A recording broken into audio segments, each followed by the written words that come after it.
ये तस्वीरें उस वक्त की हैं जब स्पाइस जेट की पटना से दिल्ली आ रही फ्लाइट को इमरजेंसी लैंडिंग के बाद पटना एयरपोर्ट पर उतारा गया, क्योंकि इस विमान में आग लग गई थी। इस विमान के बाएं डैने के इंजन में आग जब देखी गई, उसे लोगों ने नीचे से नोटिस किया। साथ ही पायलट ने जब इस चीज को नोटिस किया तो उसके बाद इस विमान को वापस उतारा गया। उड़ान भरने के बाद यह विमान करीब 10-15 मिनट बाद वापस पहुंचा है एयरपोर्ट पे और विमान से सभी 185 यात्रियों को सुरक्षित निकाला गया। यह तस्वीर उस वक्त की है जब विमान से यात्रियों को सुरक्षित निकाला जा रहा था। साथ ही इमरजेंसी प्रोटोकॉल के तहत विमान के बाएं डैने में लगी आग, जो इंजन को नुकसान हुआ था, उसे बुझाने के लिए फायर टेंडर्स यानी फायर ब्रिगेड की गाड़ियां भी बुला ली गई एयरपोर्ट पे। और एक राहत की खबर यह है कि एक बड़ा हादसा टल गया। यह बड़ा हादसा हो सकता था, लेकिन पायलट की सूझबूझ से और लोगों की जागरूकता से इस विमान में बड़ा हादसा टल गया। और सीधे हम एक बार फिर रुक करेंगे प्रकाश कुमार का, जो लगातार हमारे साथ बने हुए हैं और इस खबर से जुड़ा हर अपडेट पहुंचा रहे हैं। प्रकाश, यात्रियों को जिस तरीके की परेशानी का सामना करना पड़ा, उनकी आप बीती आपने हमें बताई, लेकिन अब इस समय एयरपोर्ट पर क्या स्थिति है? क्या इसके कारण अन्य फ्लाइट भी प्रभावित हुई हैं? देखिए, मैं जो आपको दिखा रहा हूँ ये एयरपोर्ट का ही है, पटना एयरपोर्ट का। जयप्रकाश नारायण इंटरनेशनल एयरपोर्ट के नाम से जाना जाता है इस एयरपोर्ट को।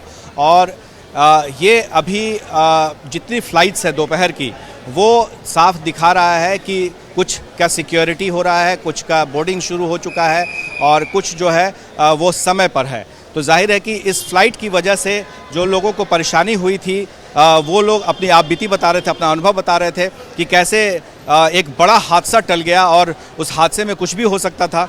जितने भी यहाँ पैसेंजर्स थे, जो लोग उतरे थे, वो लोग को सुरक्षित उतारा गया और फिर दूसरे फ्लाइट में ले जाया जा रहा, क्योंकि बहुत सारे ऐसे पैसेंजर्स थे जिनका कनेक्टिंग फ़्लाइट्स था और कनेक्टिंग फ़्लाइट्स होने की वजह से वो पटना में नहीं रुक सकते थे और उन लोगों की दूसरी व्यवस्था की जा रही है। वो लोग जा रहे हैं, ये डिपार्चर के पास ही है अब, क्योंकि सभी लोग लाइन में लग गए हैं। तो सुरक्षा के दृष्टिकोण से देखते हुए मेरी कोशिश होगी कि लोगों को कम से कम डिस्टर्ब करें, ताकि वो जो यहाँ से निकल रहे हैं उन्हें सुरक्षित और बिना किसी खौफ के वो यहाँ से जा सके, आसानी से जा सके।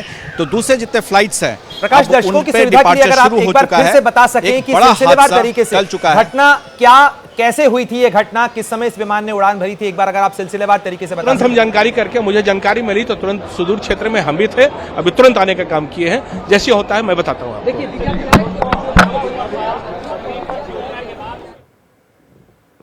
तो एक बार फिर हम आपको बता दें, ये तस्वीरें उस वक्त की हैं जब पटना से उड़ान भरने के बाद इस विमान को उतारा गया था। जी प्रकाश, ओवर टू यू। जी प्रकाश।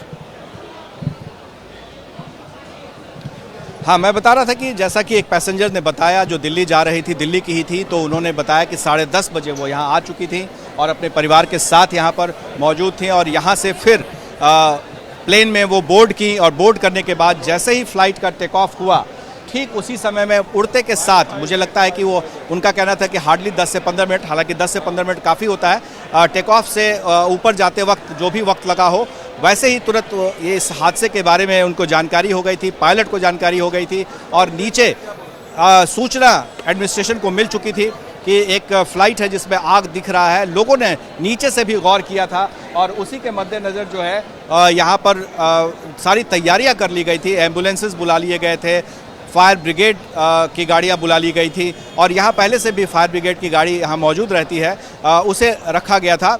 और जैसे ही नीचे फ्लाइट उतारा गया, उसके बाद से तुरंत सारी व्यवस्था, सारे सुरक्षा के जो SOP होते हैं, सबको पूरा किया गया और उसको पूरा करते हुए दाहिने पर जो आग लगी थी, जैसा कि डिस्ट्रिक्ट मजिस्ट्रेट भी बता रहे थे कि आग लगी थी, पैसेंजर्स ने भी बताया था, तो उस आग को बुझाया गया, उस पर काबू पाया गया और फिर एक एक कर पैसेंजर्स को उतारा गया और फिर बाहर ला करके उन्हें दोबारा जो प्रस्थान करने के लिए उन्हें दूसरी फ़्लाइट का इंतज़ाम उनके लिए किया जा रहा है और वो जा रहे हैं। लेकिन ये कहने के लिए बहुत आसान लग रहा होगा, सुनने में भी बहुत आसान लग रहा होगा, लेकिन जो पैसेंजर्स उसमें बैठे हुए थे, जिनके साथ ये हादसा, बड़ा हादसा टल चुका था, अब आप इस बात को समझ सकते हैं कि जैसे हम आप अभी देखते हैं टीवी पर और उस हादसे से कोई गुजरे, खुद उसको एहसास हो तो क्या होगा, ये आप समझिए इस बात को।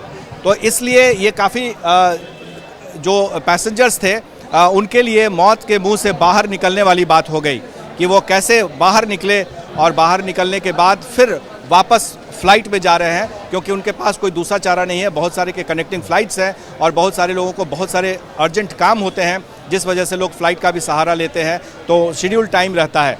तो ये पूरी घटना हुई है पिछले 1.5 घंटे के अंदर में पटना एयरपोर्ट पर अफरा तफरी का माहौल प्रकाश, रहा आप बने था। रहे हमारे और साथ हर कुछ- लगातार। हम इस बड़ी खबर का अपडेट लोगों तक पहुंचा रहे हैं, दर्शकों तक पहुंचा रहे हैं कि पटना में किस तरीके से टला बड़ा हादसा।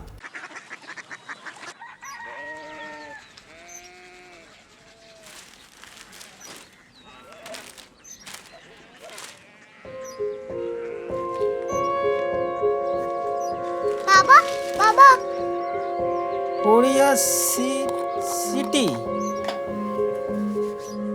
জানি না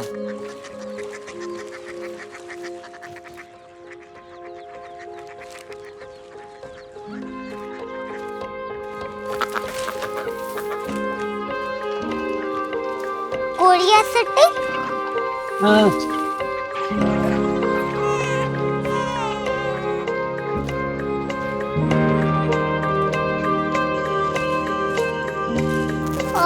कोरिया सिटी कहाँ पे है? शहर अंग्रेजी लगे हैं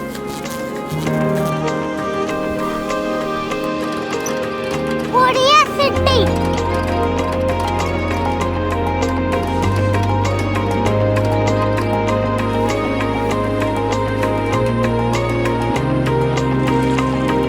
वो बहुत दूर है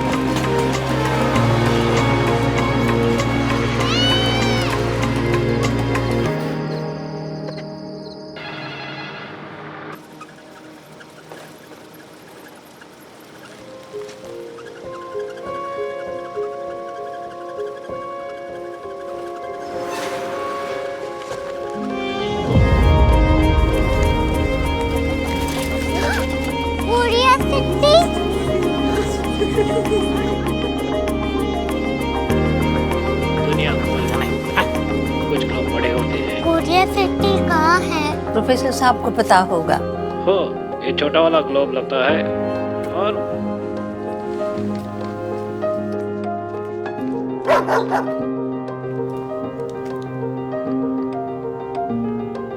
पता नहीं, मेरी बेटी से जाके मिल लो, शायद उसे मालूम हो।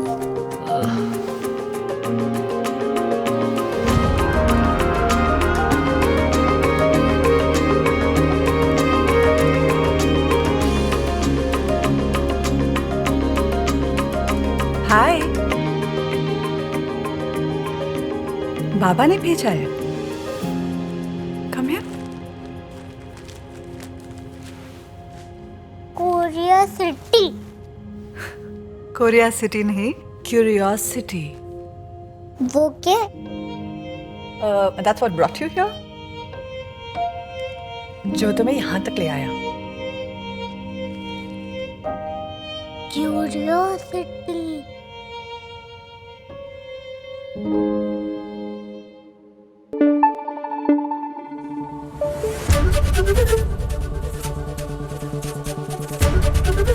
एबीपी न्यूज आपको रखे आगे।